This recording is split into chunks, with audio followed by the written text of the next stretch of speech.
lilladzi fataras samawati wal arda hanifan muslima. Kemudian Nabi Muhammad ini melanjutkan misi dakwah Nabi Ibrahim yang dulu pernah diselewengkan oleh umatnya. Oke. Kemudian nanti saya akan urut nanti bagaimana nasab Nabi Ibrahim ini ke Nabi Ismail, kemudian nanti kita lanjutkan ke Nusantara ini. Baik, bismillahirrahmanirrahim.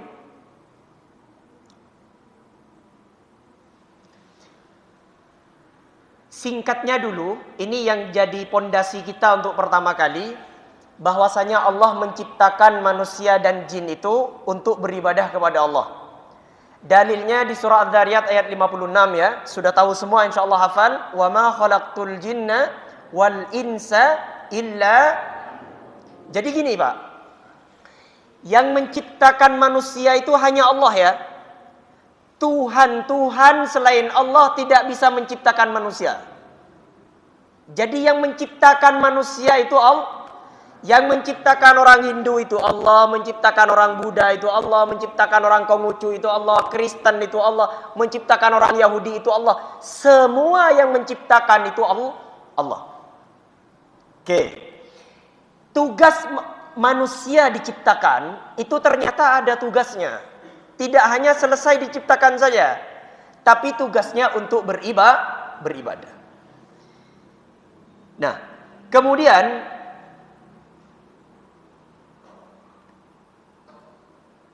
beribadah kepada Allah itu syaratnya harus satu. Wa ma umiru illa liya'budullaha mukhlishina lahuddin. Allah tidak menyuruh kita beribadah kecuali ikhlas. Baik, saya sedikit urai kata ikhlas, Pak. Di sini mukhlishina lahuddin berasal dari kata ikhlas. Ikhlas dalam bahasa Arab itu ada air yang disebut dengan ma'ul khalis namanya. Air yang ikhlas. Apa yang dimaksud dengan air khalis itu? Ma'ul khalis, air yang murni, Pak. Jadi kalau orang Madura itu, saya pernah silaturahmi ke rumahnya orang. Ustadz ngopi, enggak. Ngeteh, enggak. Terus apa Ustadz? Soalnya saya enggak ngerokok. Oh, beliau bilang ke istrinya, Ustadz buatkan air putih, bawakan air putih. Saya ngiranya susu, Pak. Ternyata bila keluar, ini kesekocaing pote ini ya. Padahal air putih itu bahasa Arabnya apa? Putih bahasa Arabnya abyadun ya. Sedangkan kalau ma'ul abyad, air putih itu susu. Nah ini air bening, Pak. Bahasa Arabnya ma'ul khalis. Disebut dengan ikhlas itu apabila kita beribadah kepada Allah murni. Tidak tercampur di sana riya, tidak tercampur di sana syirik kepada Allah. Makanya orang yang syirik kepada Allah tidak diterima oleh Allah Subhanahu wa taala. Baik. Kita lanjutkan.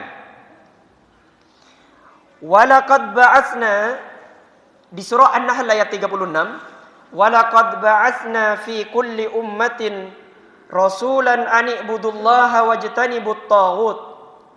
Sungguh kami telah mengutus kepada semua umat seorang rasul, sembahlah Allah dan jauhilah taghut. Artinya, semua nabi yang diutus oleh Allah itu misi dakwahnya sama, Pak. Yaitu beribadah hanya kepada Allah. Semua nabi dan rasul tanpa terkecuali semuanya beribadah kepada Allah Subhanahu wa taala. Oh, kurang ke atas. Biar saya yang maju saja. Jadi Bapak Ibu sekalian, ini pondasi awal. Jadi seluruh nabi dan rasul itu disuruh oleh Allah menyembah hanya kepada Allah. Saya mau tanya, umatnya Nabi Nuh itu apakah menyembah Allah atau tidak menyembah Allah? Tidak menyembah Allah. Ternyata salah. Umatnya Nabi Nuh itu, Pak, bukan tidak menyembah Allah, tapi masih menyembah kepada selain Allah. Itu nanti bisa ditemukan di surah Nuh, ya. Di surah Nuh, mereka kaumnya berkata, Tuhan mereka itu Lata, Manat, Yaghusa, Ya'uqa, Ya'usa, Ya'uqa. Siapa itu? Ada 4 berhala waktu itu. 4 berhala ini dulunya bukan orang jahat. 4 orang ini sebelum Nabi Nuh diutus, ini adalah 4 orang soleh yang meninggal dunia. Kemudian oleh kaumnya waktu itu dibuatkan patung. Dibuatkan patung untuk apa? Untuk mengenangnya. Bergesernya zaman dan waktu bergeser, Pak. Sehingga menjadi Tuhan yang untuk perantara menyembah kepada Allah. Oke, saya bertanya ke sampean. Tahan dulu di cerita Nabi Nuh. Sebelum Nabi Muhammad diutus, orang Mekah sudah kenal kepada Allah apa belum? Nah, saya kenal, angkat tangan. Saya tak kenal, saya angkat tangan. Nah, coba, makin saya ada tak kenal, angkat tangan. Saya tak pati jelas. Kenal tak pati kenal lagi loh. Baik, ternyata Pak, sebelum Nabi diutus, orang-orang Mekah itu sudah kenal pada Allah. Buktinya di mana, Ustadz? Nabi itu punya bapak namanya, bapaknya Nabi siapa namanya? Abdullah. Sebelum Nabi diutus ini, mana buktinya, Ustadz? Kan tak mungkin Nabi lahir apaan sih sobung, Pak. Kan pasti bapaknya dulu ada, baru ada. Sudah kenal dengan nama Abdullah.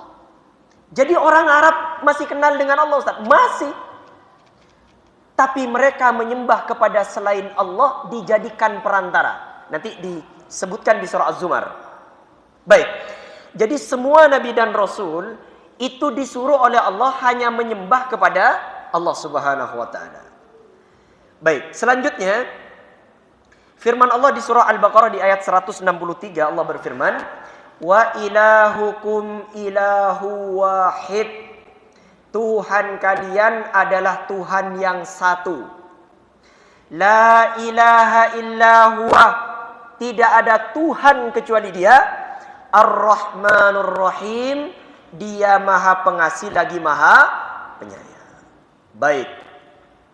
Kemudian Bapak Ibu sekalian,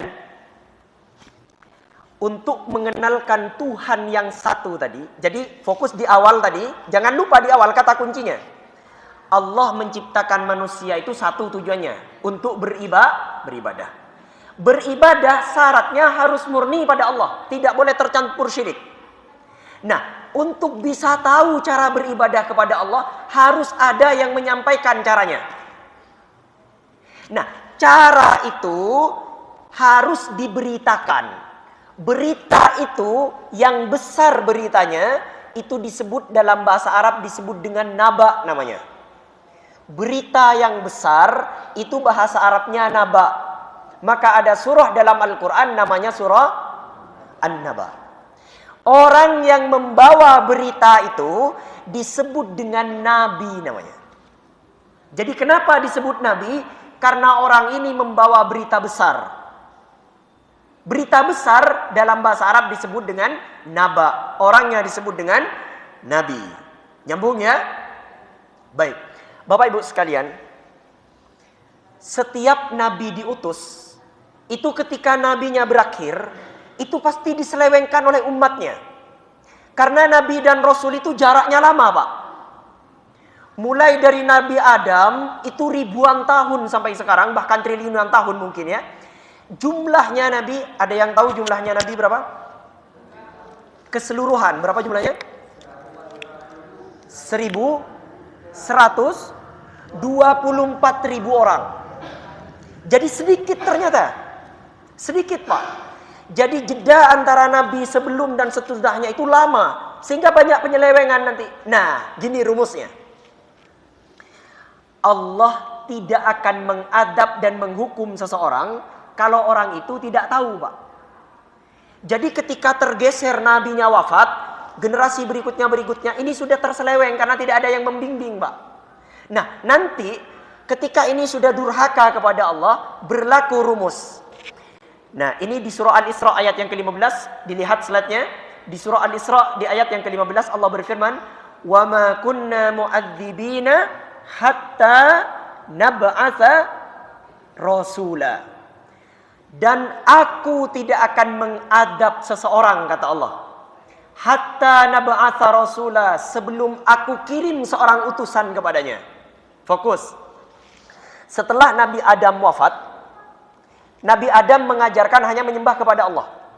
Ini keturunannya Pak, banyak yang menyeleweng sudah, menyeleweng, nyampe kepada sebelum Nabi Nuh diutus. Singkatnya, orang banyak menuhankan selain Allah. Ya. Menuhankan dengan Ya'uqa, Ya'wutha, Yahud, Manat, Ya'uqa, Ya'wutha, siapa? Ya, wa Nasra, ya, ada 4 itu. Jadi orang sudah menyeleweng. Nah, sebelum Allah mengadab, Allah masih turunkan seorang utusan untuk mengingatkan dulu, Pak. Nabi Nuh diutus. Ternyata umatnya Nabi Nuh itu hanya 80 orang yang mau mengakui tentang ajaran Allah yang benar. Kenapa? Karena mereka mengira ajaran nenek moyangnya itu yang benar. Padahal ajaran nenek moyangnya itu telah diselewengkan oleh nenek moyangnya itu. Nyambung ya? Oke. Setelah Nabi Nuh selamat di atas perahu, ini Pak, kita disebut siapa? Kita disebut apa? Bahasa Indonesianya kita coba. Menmaturan menusah. Bahasa Indonesianya apa? Manusia. Manusia ini bahasa apa, Pak? Bahasa Indonesia, bahasa Arab. Masa bahasa Arab, ya. Nanti sampean cari ya, manusia itu bukan bahasa Indonesia sebenarnya, tapi bahasa Sanskerta. Bahasa India yang digunakan di Indonesia.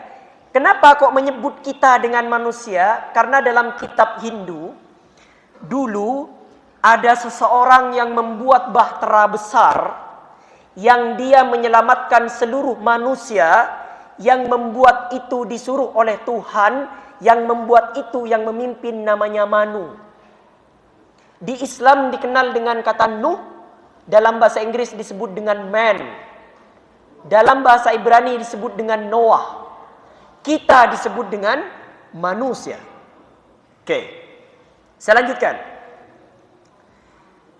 Kemudian setelah diselamatkan oleh Allah Subhanahu wa taala Nabi Nuh ini, kenapa kok hanya yang 80 orang yang diselamatkan? Karena bumi ini, Pak, hanya diwariskan oleh Allah kepada orang-orang yang soleh. Nanti ditemukan di surah Al-Anbiya ayatnya. Jadi annal arda yarisuha min ibadiyas salihin. Bumi ini hanya akan diwarisi oleh orang-orang yang soleh. Baik. Ketika sudah ada di atas perahu itu, agama yang dibawa oleh Nabi Nuh adalah agama Islam. Dengan firman Allah di surah Ali Imran di ayat yang ke-19, hafal insyaallah semuanya, innad dina indallahil Islam. Baik, saya mau nanya Pak. Orang Yahudi, kitabnya itu kitab apa? Kitabnya orang Yahudi kitab apa? Oke. Kitabnya orang Nasrani apa? Injil. Oke. Maka kitab Injil diturunkan kepada siapa? Nabi Isa. Nabi Isa agamanya apa? Kristen atau Islam? Oke. Kitab Taurat diturunkan kepada siapa? Nabi Musa. Sekarang kitab Taurat itu digunakan oleh orang Yahudi. Berarti Nabi Musa agamanya apa? Islam apa Yahudi? Oke, baik Pak, baik. Fokus. Jadi agama yang diturunkan oleh Allah itu hanya Islam, Pak. Selain Islam itu bukan agama. Yahudi itu bukan agama. Yahudi ini adalah anak keturunan dari Nabi Ibrahim. Ibrahim punya anak Ishak. Ishak punya anak Yakub. Yakub punya anak Yahuda. Anak keturunan Yahuda disebut mengklaim dirinya sebagai Yahudi. Oke. Kemudian agama Hindu. Hindu itu bukan agama. Hindu itu adalah nama sebuah tempat dulu namanya Hindustan. Akhirnya dari ajaran itu maka diberilah gelar dengan ajaran Hindu. Buddha. Buddha bukan ajaran agama. Buddha itu nanti dibawa oleh seorang anak pangeran, anak raja di India. Beliau lahir pada abad ke-6 Masehi. Namanya Siddhartha Gautama. Beliau ini menyendiri, Pak, bahasa kita bertapa. Sehingga mendapatkan pencerahan, maka pencerahan tercerahkan dalam bahasa Sanskerta, bahasa India, disebut dengan Buddha namanya. Jadi bukan agama. Nyambung ya? Oke. Jadi yang agama itu hanya Islam. Apa artinya Islam, Ustadz? Baik. Maknanya adalah berserah diri. Yang kedua, tunduk. Yang ketiga, patuh. Jadi dia berserah diri, kalau bahasa kita disebut dengan takwa namanya. Mentaati semua perintah Allah, menjauhi semua larangan Allah. Oke. Orang yang taat kepada Rasul disebut berserah diri kepada Allah. Orang ini disebut Islam apabila dia mentaati Rasul yang diutus oleh Allah. Makanya rukun iman itu ada 6. Di antaranya percaya dan iman kepada Rasul. Baik. Selanjutnya, Pak. Nabi Nuh alaihi salam, bukti agama hanya Islam. Nabi Nuh itu diabadikan oleh Allah di Quran surah Yunus di ayat yang ke-72. Wa umirtu an akuna minal muslimin. Jadi Nabi Nuh itu diperintahkan oleh Allah untuk menjadi muslim. Oke. Kemudian Nabi Nuh juga diperintahkan oleh Allah, ani'budullaha ma lakum min ilahin ghairuh. Nabi Nuh disuruh oleh Allah untuk menyampaikan kepada umatnya bahwasanya disuruh menyembah hanya kepada Allah dan tidak menyembah kepada selain Allah Subhanahu wa taala. Kemudian, Bapak Ibu sekalian, dulu ketika banjir besar itu, nanti sampean bisa ditemukan di surah Nuh juga ada. Kemudian di surah Ad-Dariyat itu juga ada. Banyak cerita-cerita tentang Nabi Nuh. Di surah Al-Anbiya juga diceritakan oleh Allah. Di surah Al-Hajj juga diceritakan. Ketika banjir besar di zamannya Nabi Nuh itu dulu, Bapak Ibu sekalian, itu bukan seperti di Aceh, Pak. Kalau di Aceh itu kemarin, di Sumatera banjir, Madura aman. Kalau dulu di zamannya Nabi Nuh itu, dari atas turun air, dari tanah keluar air. Jadi atas dan bawah itu keluar air semua. Sehingga air waktu itu rata seluruh dunia, Pak. Yang selamat itu hanya yang di atas perahunya Nabi Nuh alaihissalam. Berarti yang selamat itu hanya orang Islam. Yang musyrik itu kafir mati semua. Singkatnya, berjalannya waktu dan masa, Nabi Nuh wafat, terus ke bawah. Singkatnya, sampailah kepada Nabi Ibrahim alaihissalam. Oke, mungkin paha cerita kapi, Pak, dari nabi-nabi ini kabit cerita nama. Langsung ke Nabi Ibrahim. Nabi Ibrahim ini berkata di surah Al-Baqarah di ayat 131, Aslamtu li rabbil alamin. Aku berserah diri kepada Rabb seluruh alam. Ya. Jadi Nabi Ibrahim ini beliau meluruskan ajaran yang pernah dibawa oleh Nabi Nuh alaihissalam. Sampean tahu, Pak? Ketika Nabi Ibrahim itu lahir, seluruh manusia itu terselewengkan semua. Satu pun tidak ada yang Islam, Pak. Bayangkan ini. Baru lahir Nabi Ibrahim, cuman menurut umatnya yang salah itu Ibrahim. Makanya ini menjadi sunnatullah sampai sekarang. Kalau yang benar tidak angkat bicara, maka yang salah akan banyak bicara. Kalau yang salah banyak bicara, nanti banyak orang yang mengetahui kalau itu salah, seakan-akan itu awalnya ragu. Ya salah ya. Dibicarakan kedua kalinya, kayaknya benar. Ketiga kalinya, kayaknya ini yang lebih benar ya. Akhirnya yang salah menjadi benar. Makanya Nabi Ibrahim disebut gila waktu itu. Padahal yang gila itu kaumnya. Oke. Jadi mun kulo benbian mun kocak gila ben orang ora, ajak go beter. Baik. Bahkan Nabi Ibrahim alaihissalam itu berwasiat kepada keturunannya, "Innallaha astafa lakumuddin fala tamutunna illa wa antum muslimun." Wahai, sesungguhnya Allah telah memilih agama ini untuk kalian, kata Nabi Ibrahim kepada anaknya, kepada anak keturunannya. Fala tamutunna illa wa antum muslimun. Jangan pernah mati kecuali setiap Jumat, Pak, seorang khatib wajib menyampaikan pesan takwa kepada jamaah. Bunyi ayatnya, wala tamutunna illa,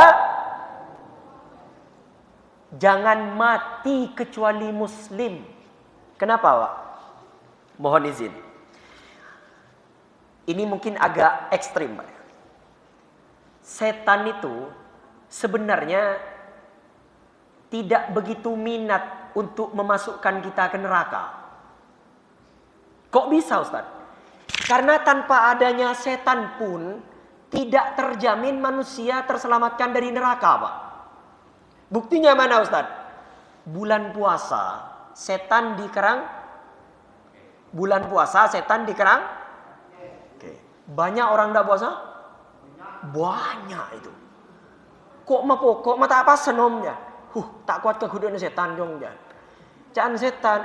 Kok kerangkeng ya, Jan? King cenbon jadi setan jangan setan. Nyala king ko jangan setan. Walah ngoreng Jan. Kok kerangkeng, Jan? Bulan pas sebenarnya tak bejeng. Banyak tak bejeng, nom. Aduh. Tahu je setan paling enggak sih kayak ngegindung, Jan. Jangan setan. Riyalah. Nyata keng mbok anjir setan, Jan. Cuk saking beda hak asasi perlindungan setan, mungkin minta tolong kepada Natalius Pinggai. Natalius Pinggai guru kan hak asasi manusia pun. Benih hak asasi setannya, hak asasi setan minta tolong setannya. Jadi, Pak, tujuan terbesar setan itu bukan memasukkan kita ke neraka, bukan.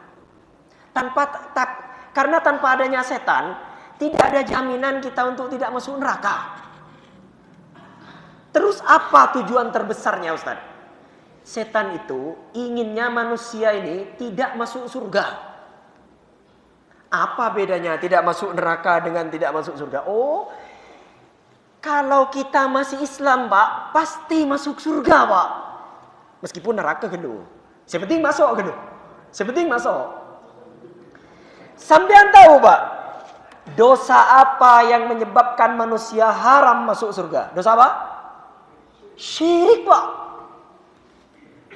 Orang mun syirik, ibadah sebidak tahun, sehari syirik, lober sebidak tahun, Pak. Neraka, Pak. Leni ke setan, bunga setan, adisku, Pak. Mun setan menoreng syirik, ku besar, Pak. Nyembeli hewan untuk selain Allah. Oh, amesta setan, Pak. Hina pun lober ibu tu punya jangan setan benih jangan gula ni kah terus kelako aja jangan setan ni. Okey, baik. Kemudian Nabi Ibrahim alaihissalam itu memohon kepada Allah ingin punya anak untuk melanjutkan dakwah tauhid itu. Singkatnya sudah saya sampaikan di khutbah kemarin ya, diberi anak yang namanya Ismail. Ismail bukan bahasa Arab, tapi bahasa Ibrani, berasal dari kata Yismail. Kemudian yang kedua, diberi anak namanya Ishak. Diabadikan oleh Allah Subhanahu wa taala di Quran surah Ibrahim ayat 39, Alhamdulillahilladzi wahaba li 'alal kibari Ismail wa Ishak. Ya Allah, segala puji bagi Engkau yang telah menganugerahkan kepadaku, kata Nabi Ibrahim, Ismail dan Ishak pada usia tuaku. Baik. Kemudian ini saya agak singkat, Pak. karena waktunya agak mepet. Nabi Ibrahim dan Nabi Ismail itu berdoa kepada Allah ketika meninggikan Ka'bah. Berdoa kepada Allah. Apa doanya? Rabbana waj'alna muslimaini lakah. Ya Tuhan kami, jadikanlah kami berdua orang yang berserah diri kepadamu. Wa min dzurriyyatina ummatan muslimatan lak. Dan juga ya Allah, dari keturunanku, kata Nabi Ismail, jadikanlah orang-orang yang juga muslim. Oke? Jadi Nabi Nuh muslim, dilanjutkan Nabi Ibrahim muslim, kemudian Nabi Ibrahim dan Nabi Ismail berdoa agar anak keturunannya juga muslim. Oke. Kemudian Bapak Ibu sekalian, coba saya mau nanya ke sampean. Nabi Nuh ini muslim. Nabi Ibrahim muslim. Pertanyaannya, apakah bahasanya Nabi Ibrahim itu Arab? Bukan. Berarti ketika Nabi Ibrahim dulu berkata kepada Ismail, kalimatnya tidak muslim, tapi dengan bahasa Nabi Ibrahim. Kalau diterjemah ke bahasa Arab itu muslim.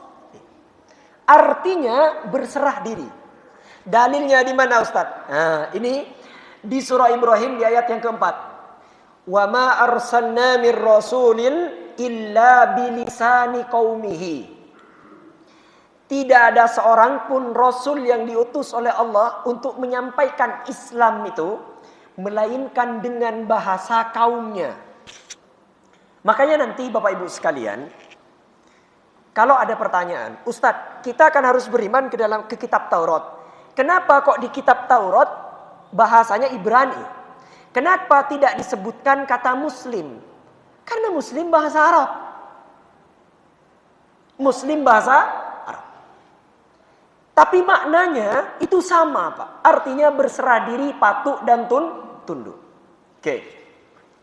Kemudian selanjutnya Bapak Ibu sekalian, contohnya, nanti saya tahan dulu di Ismail, saya lanjutkan dulu di Ishak.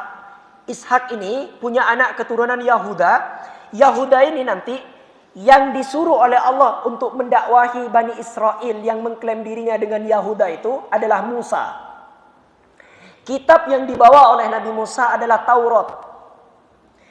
Kitab Taurat ini Bapak Ibu sekalian, itu tidak berbahasa Arab, Pak. Tapi berbahasa Ibrani. Tulisannya seperti ini, Pak. Ini, Pak. Ini, Pak. Tulisannya seperti ini. Orang Yahudi, nah, ini nih. Orang Yahudi itu juga melakukan ibadah di tempat ibadah mereka namanya sinagoga. Atau sinagog namanya. Sinagog. Mereka kalau beribadah, yang dibaca ini, Pak. Saya ambil kutipannya. Ya, yang dibaca ini, cara membacanya gini Pak. Ini bukan untuk maksud membaca kitab orang lain, tidak. Ini kutipannya. Kalau mereka beribadah di sinagoga itu, sinagog itu membaca kitab Ibrani, tak baca Quran, Pak. Sma Israel Adonai Eloheinu Adonai Echad. Kalau diterjemah semua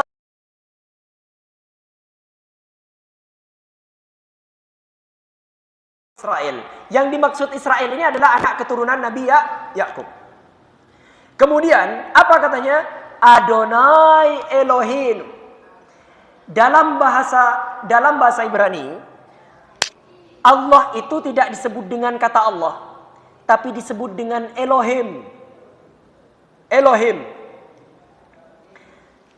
Tuhan itu Allah kita. Elohim. Kemudian Adonai Echad. Kata dalam kitab Taurat, Tuhan itu Esa. Satu. Nah, kemudian juga dalam kitab Injil itu juga disebutkan bahwasanya Tuhan kita itu Tuhan yang satu. Kemudian ini Pak, baik, saya ulang dulu, semua manusia itu wajib beribadah kepada Allah. Karena tugas manusia diciptakan untuk beribadah. Manusia tidak tahu cara beribadah kalau tidak ada yang membimbing. Maka Allah pasti mengutus seorang utusan untuk membimbing. Berlaku di surah Ibrahim ayat yang keempat tadi, Allah mengutus seorang utusan dengan bahasa kaumnya. Ada yang tahu Dr. Zakir Naik? Tahu? Tahu Pak? Oke. Beliau pernah menyampaikan, sampai sekarang bisa diakses ya, bisa diakses di Google ya. Pernyataan beliau, kata Dr. Zakir Naik, bisa saja Krishna dan Buddha itu nabi, kata beliau. Bisa, bukan kata saya, kata Dr. Zakir Naik. Bisa saja Krishna dan Buddha itu nabi. Kenapa kok berkata seperti itu? Karena dalam ajaran kitab Hindu, Pak. Ini dalam ajaran kitab Hindu, ini bahasanya teks Sanskerta. Saya ini beberapa hari saya hafalkan teks ini, Pak. Saya translate dulu, kemudian saya hafalkan. Ini cara bacanya begini, Pak. Ketika orang Hindu itu bertanya dulu tentang Tuhan, dijawab oleh Krishna, Bhagawan Ekhihe. Ini Pak. Bhagawan ini nih, dari sini. Bhagawan Ekhihe. Tuhan itu satu. Dastron Nehihe. Tidak ada yang kedua. Nehihe. Bukan ini, bukan ini. Angken gelu cek nehi gelu, ken gelu pemare. Ini kan melarat ku lega ngingat Pak. Ai bian lega.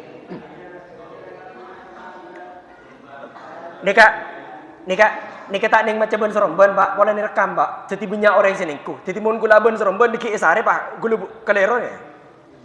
Jadi katanya nehihe, bukan ini, bukan ini. Zarabi nehihe. Tidak ada yang serupa dengannya. Jadi dalam ajaran Hindu, Tuhan itu Bhagawan Ekhihe. Ek itu Esa, satu Pak. Kalau bahasa kita itu Eka. Makanya ada kitab namanya Sutta Soma yang ditulis oleh Empu Tantular, ya. Bineka Tunggal Eka. Ya. Ek itu artinya satu. Jadi Tuhan itu satu. Nah, jadi semua agama itu mengenal Tuhan yang satu, Pak. Nah, cuman kita lanjutkan dulu.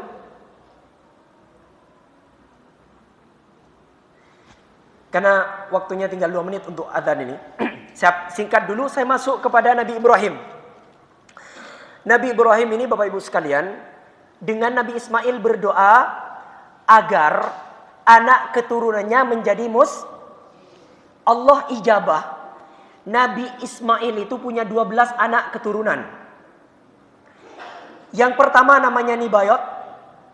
Yang kedua namanya Kedar. Nah, dari Kedar ini nanti turun ke bawah lahir Adnan, turun ke bawah lahir Kusoi, turun ke bawah Abdul Muthalib, turun ke bawah Abdullah, turun ke bawah Muhammad. Lahir dari Kedar. Oke. Tapi saya tidak membahas Kedar, kita langsung masuk kepada Kedmah. Kedmah, anak ke-12. Kedmah dalam dokumen diberi keterangan timur. Artinya Pak, anak keturunan Ismail ini berpencar Pak. Kedmah ini diberikan tempat untuk menempati di daerah timur. Di daerah Arab bagian timur. Arab Selatan. Kedmah ini. Oke. Timur kalau diterjemah ke bahasa Arab, timur bahasa Arabnya apa? Rabbul Masyriqaini wa Rabbul Maghriban. Syarq. Timur. Baik. Kemudian Nabi Ismail punya anak Kedmah. Kedmah itu diletakkan di bagian timur. Ini ada sebuah tulisan, Pak, yang ditulis oleh sastrawan Surakarta. Kalau Surakarta apa? Hadiningrat. Kalau Jogja Hamengkubuwono. Ini pecahan dari Kesultanan Mataram dulu, Pak, ya. Oke. Jadi ada sebuah tulisan yang ditulis oleh Raden Ngambei Ronggowarsito. Raden Ngambei Ronggowarsito ini adalah seorang santri di Pondok Pesantren Tegal Sari Ponorogo yang waktu itu pengasuhnya namanya Kiai Haji Hasan Basari. Dulu pondok pesantrennya ini banyak ulama-ulama besar dari Jogja, juga ada yang mengatakan Syekhona Muhammad Khalil Bangkalan itu masih menimpa ilmu juga di Kiai Haji Hasan Basari Tegal Sari Ponorogo. Di antara muridnya bernama Raden Ngambei Ronggowarsito. Beliau menulis buku, Pak. Nama bukunya Serat Pramayoga. Buku ini banyak diteliti oleh sarjana-sarjana, bahkan juga ada kajian di Universitas Airlangga Surabaya. Juga ini jadi kajian akademik di Universitas Gadjah Mada Jogja, UGM. Nama kitabnya Serat Pramayoga. Kata beliau, ini nih. Saya ini tulis dengan aksara Jawa, Pak. Ada yang tahu ini, Pak? Ini carakan, Pak, ya. Carakan, Pak, ya. Carakan Madura. Oke, baik. Raden Ngambei Ronggowarsito ini seorang santri, juga sastrawan. Beliau ini menulis kitab Serat Pramayoga menggunakan dua referensi kitab. Yang pertama Jitapsoro, yang kedua Miladun Niren. Kata ulama bahasa, kata sastrawan bahasa Indonesia, Miladun Niren ini sejarah. Itu diambil dari bahasa Arab yang asalnya Miladun Nurain.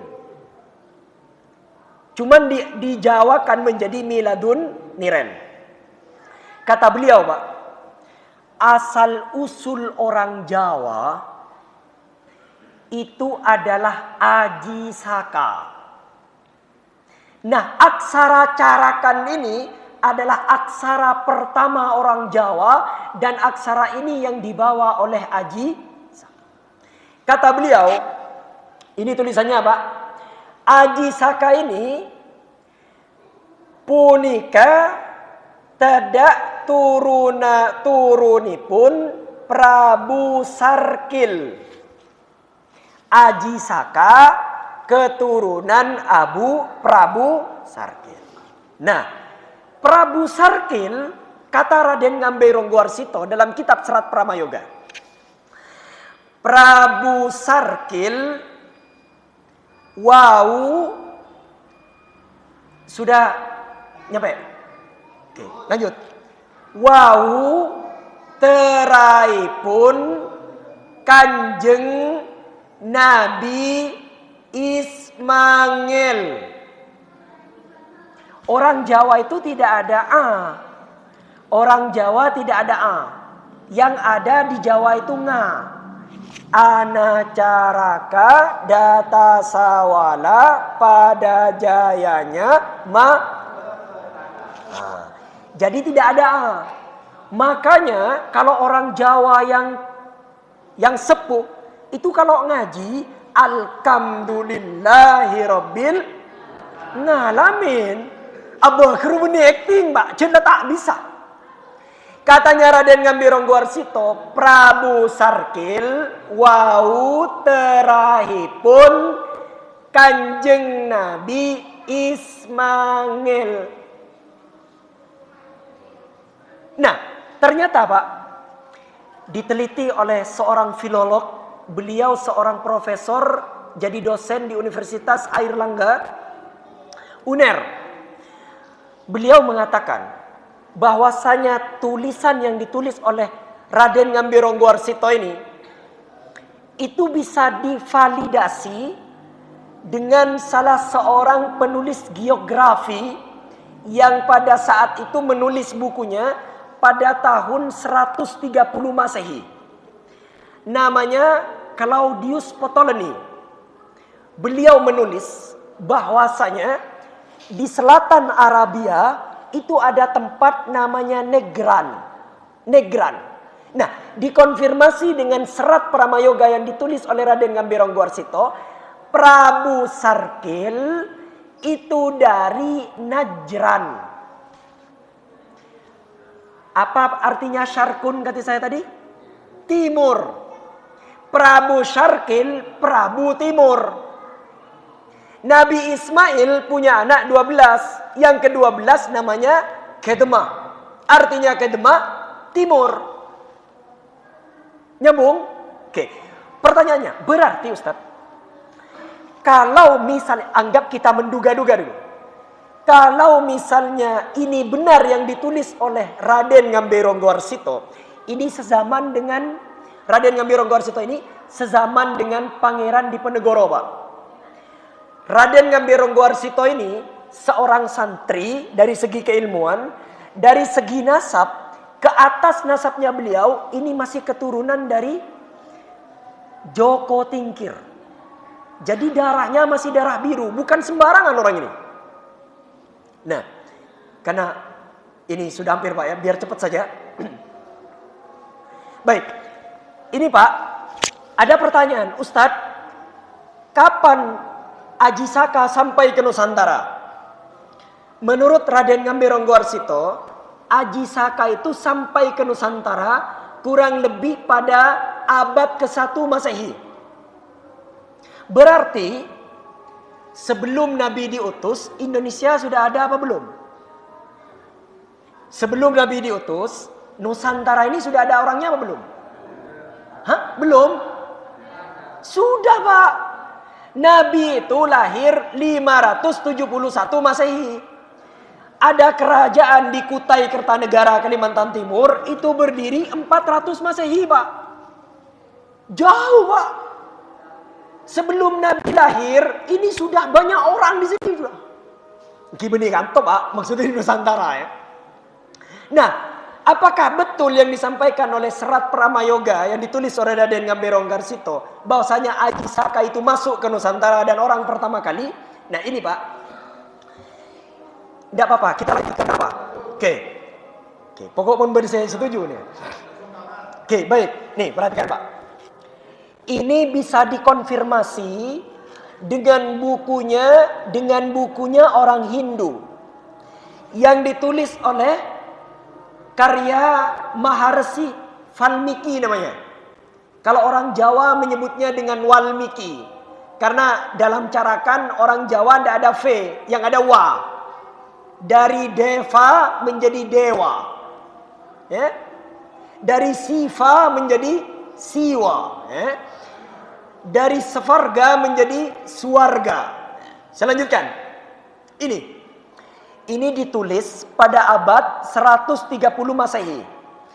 Buku ini disebut dengan Kitab Ramayana namanya. Menceritakan tentang Rama dan Sinta, Pak. Pernah dengar? Film. Oke.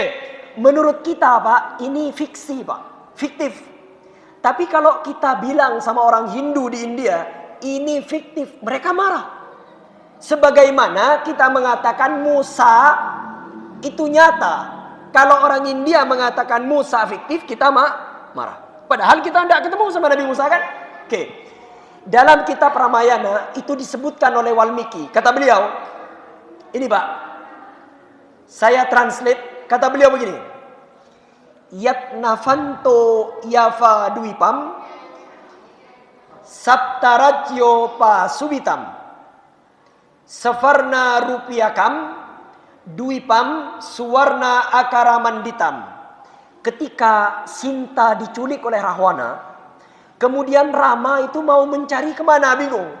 Akhirnya disuruhlah Rama itu, Yatnavanto Yava Dwipam, carilah dengan sungguh-sungguh ke pulau Java Dwipam. Disebut dengan Jawa Dwipa. Saptarajyo Pasubitam, yang dipenuhi 7 kerajaan. Pertanyaannya, ini abad kedua Masehi. Kalau berkata di Jawa Dwipa ada 7 kerajaan, berarti ada orang apa tidak? Ada kan? Berarti bisa dikonfirmasi kalau benarlah Aji Saka itu ada pada abad ke-1 Masehi. Nyambung Mbak ya? Oke. Karena di kenyataan buk lancung di ketika menulis singkat dulu. Oke. Ini titik intinya. Berarti Ustadz, Aji Saka keturunan Prabu Sarkil keturunan dari Nabi Ismail. Katanya Raden Ngamberonggo Warsito. Coba, berarti ajaran yang dibawa oleh Aji Saka itu adalah ajaran karena Aji Saka anak keturunan Nabi Oke, coba saya mau nanya ke sampean. Agama asli orang Jawa agama apa, Pak? Coba agama tertua di Indonesia agama apa? Oh kan salah.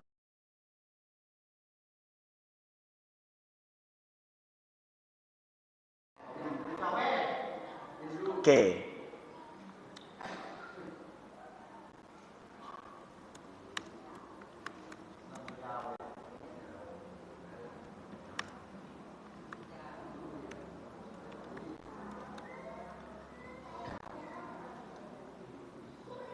Baik, agama atau kepercayaan asli masyarakat Jawa yang pertama dan diyakini ada jauh sebelum masuknya Hindu dan Buddha, namanya apa Pak? Apa namanya? Kapitayan. Ternyata Gulubunbian banyak diselewengkan oleh sejarah-sejarah saya baca nang SD itu ya. Agama pertama Hindu dan agama pertama Kapitayan. Oke. Apa ajaran Kapitayan itu, Ustaz? Baik. Dalam konteks Kapitayan berpusat pada keyakinan kepada Sang Hyang Taya. Yang dimaksud dengan Sang Hyang Taya, Taya dipahami sebagai Tuhan yang Esa. Artinya Esa bahasa? Kenapa disebut dengan Taya? Tuhan tidak dapat digambarkan atau diwujudkan dalam bentuk tempat ibadahnya namanya sanggar. Bergeser-bergeser berubah menjadi langgar. Nah, punten. Mangkana sampai mangken monreng tisa gerung aguin langker jangan matur. Oke, baik. Dalam istilah Jawa disebut dengan tan kena kinaya ngapa. Cuman sekarang sudah Jawa modern tan keno kinoyo ngopo. Sebenarnya Pak, bahasa Jawa yang lama itu bukan pakai O sebenarnya, tapi pakai A. Bukan pakai O. Dibuktikan di mana? Ketika Empuh Tantular itu menulis kitab Sutasoma. Beliau menulisnya Bhinneka Tunggal Ika Tanhana Dharma Mangrua. Itu pakai A, tidak pakai O, bukan Bhinneko Tunggal Iko. Ya, benar. Tanhana, ya ini. Tan kena kinaya ngapa? Artinya Tuhannya orang Jawa dulu itu tidak terlihat, tidak tergambar, tidak terbentuk, tidak terbayangkan, Pak. Makanya yang disembah itu Sang Hyang Taya. Artinya Taya itu kosong. Makanya orang-orang konah lambek Madura mun nyoro asolat beni asolat. Sembah bojong. Sembahyang. Kenapa? Karena orang Jawa kuno itu menyembah kepada Sang Hyang. Nyambung ya? Oke. Singkatnya, saya tutup karena sudah sampai waktunya. Pada abad keempat, Pak, ini banyak pedagang-pedagang dari India itu masuk ke Nusantara. Sehingga setelah masuk ke Nusantara, banyak ajaran-ajaran yang dibawa patung, Pak, dijadikan perantara. Sebagaimana dulu di Arab sepeninggal Nabi Ismail, orang itu menyembah Allah. Kapan orang menyembah kepada Hubal, Lata, Manat dan Uzza? Ketika datang pendatang dari negeri Yaman.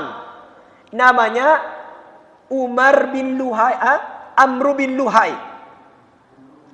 Membawa ajaran musyrik ke Mekah. Nggak ni ke Pak, biar leoning. Lambe reng Mekah tak ndak nyembah ke patung.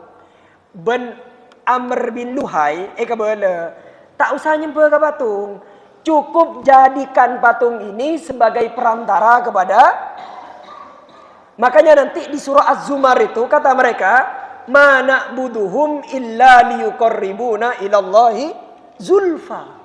Kami tidak menyembah patung kata mereka, tapi menjadi perantara kepada Allah.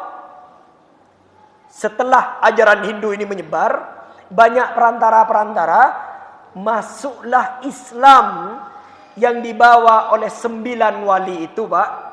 Dengan berdirinya Demak Bintoro yang dipimpin oleh Raden Fatah itu, Pak. Islam masuk ke Arab dengan cara berperang. Ada namanya Fathu Mekah. Islam masuk ke Konstantinopel dengan cara perang yang dipimpin oleh Muhammad Al-Fatih. Tapi Islam masuk ke Nusantara tidak ada tetesan darah yang mengalir, Pak. Kenapa? Karena memang ajarannya orang Jawa itu tidak mau menyembah kepada bentuk-bentuk itu, tidak mau. Karena aslinya orang Jawa itu menyembah kepada yang tidak bisa dibayangkan. Dan dia harus sah. Makanya ketika Islam dibawa oleh 9 wali itu, banyak orang-orang Jawa itu berduyun-duyun masuk Islam. Saya tutup. Agama orang Jawa itu adalah agama yang tidak butuh perantara dan ritual-ritual apa, dan dia menyembah kepada Sang Yang Taya. Artinya Tuhan yang Tuhan yang satu. Nah, cuman bergesernya waktu ajaran Hindu, tradisi Hindu banyak, Pak. Nah, maka datanglah Kiai Haji Ahmad Dahlan dari Jogja itu yang membawa misi tajdid, pembaharuan. Jadi tradisi-tradisi yang menyimpang yang dibawa oleh Hindu dan Buddha itu dihilangkan, Pak.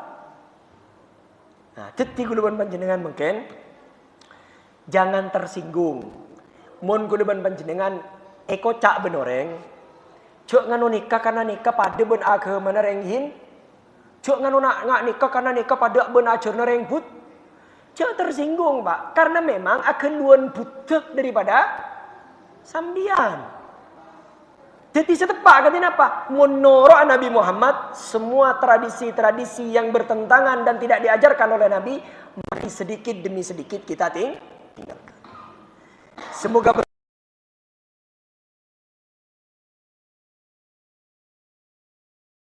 tauhid la ilaha illallah Muhammadur Rasulullah, dan semoga kita masuk surga semuanya. Nasrun minallah, fathun qarib. Wa basyiril mu'minin. Wassalamualaikum warahmatullahi wabarakatuh.